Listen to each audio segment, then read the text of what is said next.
मैं डॉक्टर अक्षत सफदरजंग हॉस्पिटल का रेजिडेंट आपके सामने एक और टॉपिक लेकर आ रहा हूं जो कि आज में बहुत कॉमन हो रहा है। वो है कि कोविड के केसेस कम हो रहे हैं और रिकवरीज बहुत बढ़ रही है। लेकिन ये देखा गया कि कुछ लक्षण, कुछ सिम्टम अभी भी जो कोविड से ठीक हो गए उन पेशेंट में देखे जा रहे हैं। इसे पोस्ट कोविड सिंड्रोम कहा गया है। ये 4 से 12 हफ्ते या उसके बाद भी रह सकता है। अब ये क्यों हो रहा है? ये बेसिकली आपका जो इम्यून सिस्टम है अभी भी बहुत ज्यादा रिस्पॉन्ड दे रहा है आपकी बॉडी के अंदर। इसमें सिम्टम्स क्या क्या हो सकते हैं, लक्षण क्या है कि बहुत ज्यादा सांस लेने में दिक्कत आ रही है आपको, छाती में टाइटनेस है, चेस्ट टाइटनेस है, घबराहट हो रही है, एंजाइटी हो रही है।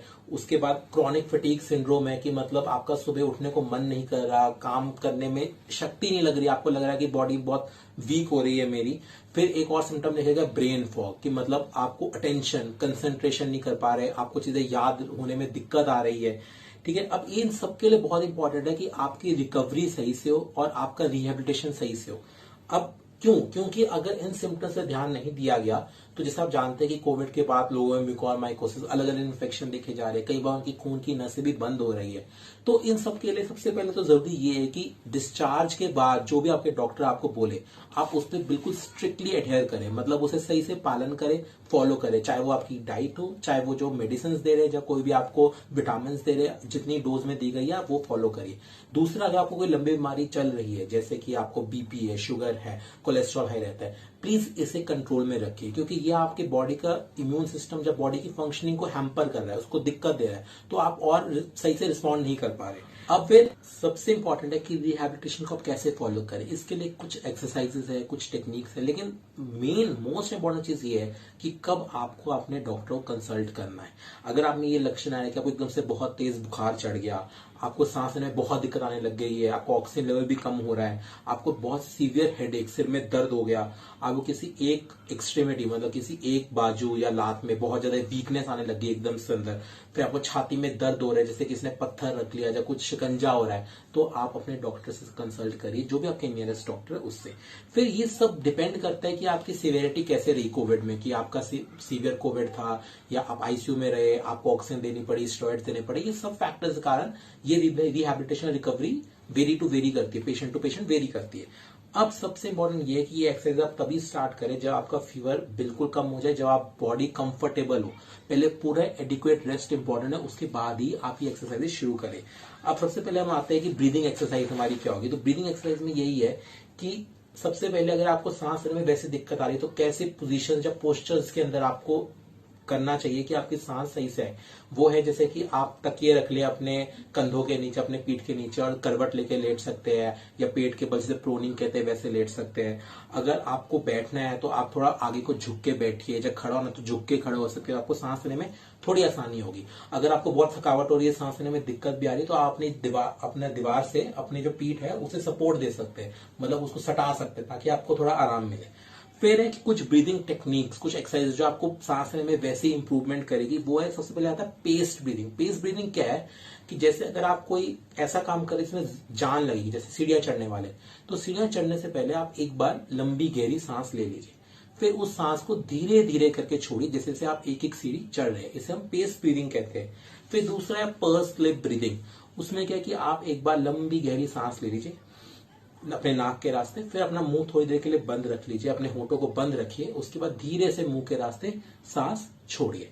उसके बाद है कि हम थोरैसिक एक्सपेंशन एक्सरसाइज की, मतलब आपकी छाती की कैपेसिटी बढ़े।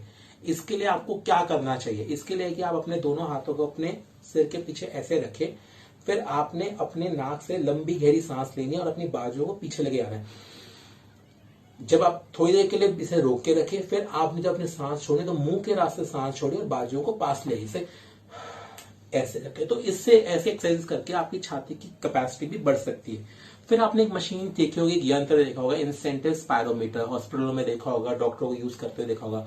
अगर आपके लंग्स में बहुत डैमेज हो गया है तो डॉक्टर्स आपको एडवाइस करेंगे कि आप इसको यूज करें अपने लंग के फंक्शंस को बढ़ाने के लिए। अब इसके अंदर एक माउथ पीस होता है, पहले आप अपनी सांस छोड़ लीजिए, फिर आपने माउथ पीस को अपने मुंह में रखिए, उसके बाद आपने लंबी गहरी सांस लेनी है।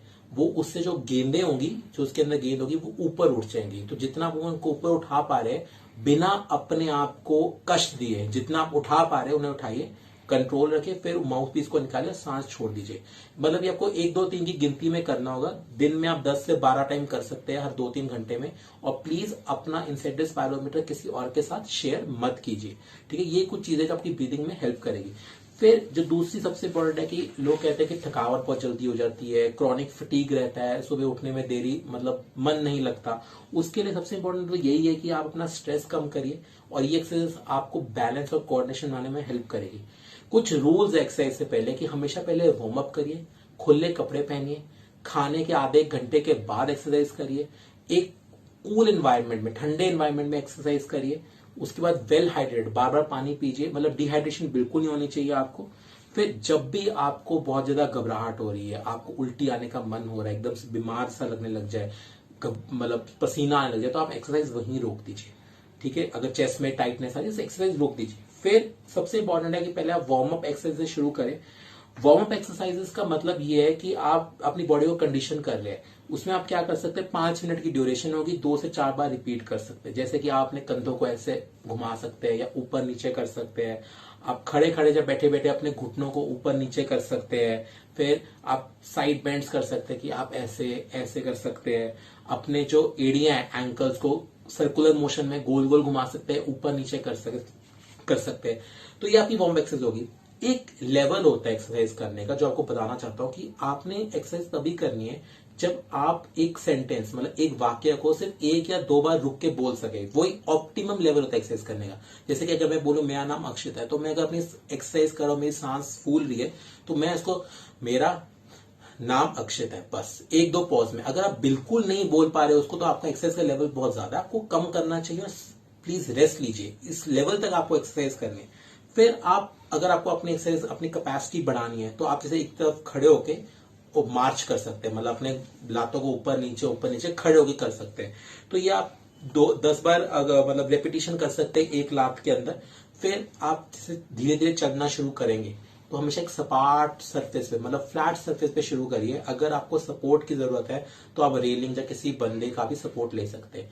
लेकिन सबसे इंपॉर्टेंट सब में यही है कि अगर आपको किसी वक्त कष्ट लगता है, अगर आपको सांस लेने में दिक्कत आती है, तो वहीं एक्सरसाइज रोक लीजिए। आप वही पोस्टर कर सकते हैं कि आप दीवार से सपोर्ट ले सकते हैं, आगे झुक के कर सकते हैं, ताकि आपको सांस लेने में इजी रहे। तभी वहां एक्सरसाइज करना छोड़ दीजिए। आपकी ये पूरी एक्सरसाइज का रीजन यही है कि आपको धीरे धीरे आपकी बॉडी को रोजमर्रा की एक्टिविटीज के अंदर कस्टम करें, कि मतलब उसको स्टेमिना बढ़ाए, लेकिन धीरे धीरे, बिल्कुल बिना स्ट्रेस दिए। फिर स्ट्रेंथनिंग एक्सरसाइज कर सकते हैं कि आप इसे अपने हाथों को दीवार की तरफ लगा सकते हैं और ऐसे पुशअप कर सकते हैं, दीवार का सपोर्ट लेकर खड़े खड़े, ठीक है। फिर आप अपने कंधों को ऐसे हवा में ऐसे लगा सकते हैं, ऊपर लेकर जा सकते हैं, 8-10 बार रिपीटिशन कर सकते हैं। हफ्ते में 3 बार ही बहुत है, लेकिन बस ये है कि अपनी बॉडी को कष्ट नहीं देना। फिर आप कुर्सी से खड़े उठ सकते हैं, बैठ जाइए, उठ जाइए और बैठ जाइए, ऐसे एक्सरसाइज कर सकते हैं। तो ये सारी एक्सरसाइज आपको धीरे धीरे आपका स्टेमिना बनाने में आपकी हेल्प करेगी। कुछ लोग कहते हैं कि उनको बोलने में बहुत दिक्कत आ रही है, तो इसके लिए इंपॉर्टेंट है कि आप थोड़ी वॉइस एक्सरसाइज करें। वो कैसे, कि आप बोलते रहिए, ज्यादा मत बोलिए कि आपको कष्ट हो, लेकिन बिल्कुल बहुत ज्यादा चिल्लाना भी नहीं है आपको, और बहुत हल्की धीरे आवाज में बात नहीं करनी, जैसे हम विस्पर कहते हैं, वैसे भी आपको करने की जरूरत नहीं है। बार बार पानी का सिप लेते रहिएगा, आपका गला बहुत ड्राई होता रहे, ठीक है। उसके बाद जो भी है, अगर आपको लगे कि बहुत कष्ट हो रहा है आपको बोलने में, तो आप लिख के भी किसी को दे सकते हैं। ज्यादा स्ट्रेन नहीं करना, टोटल मतलब यही रहेगा इसमें। फिर अगर आपको खाना निगलने में दिक्कत आ रही है, तो इसके लिए यही है कि छोटी छोटी गिराइयां खाइए, ठीक है। मॉइस्ट फूड खाइए, जो सॉफ्ट फूड हो, बार बार चबा चबा के खाइए उसे, ठीक है। अगर आपको जरूरत पड़े तो धीरे धीरे पानी का सिप भी ले सकते हैं, ठीक है। अगर आपको ये भी दिक्कत आ रही है, तो आप जो डाइट अपनी है उसे मॉडरेट करें। उसमें प्रोटीन ज्यादा होना चाहिए, हरी सब्जी ज्यादा होनी चाहिए, तेली खाना बिल्कुल ना खाए, शराब का सेवन, सिगरेट बिल्कुल स्टॉप करिए, बार बार पानी पीजिए, वेल हाइड्रेटेड रहिए। ये सारी चीजें होने के बाद सबसे इंपॉर्टेंट हमारा ये है कि लोग कह रहे हैं कि मेमोरी में प्रॉब्लम आ रही है, अटेंशन नहीं दे पा रहे हैं। उसके लिए ये है कि आप पजल सॉल्व करिए, क्रॉसवर्ड सॉल्व करिए, कोई स्टोरी पढ़ के किसी को सुनाइए, या अपना कोई पुराना वाक्य है अपनी जिंदगी का, वो किसी को सुनाइए, ताकि आपकी मेमोरी फ्रेश रहिए। न्यूज़पेपर पढ़ते रहिए, तो आपको इजी रहेगा।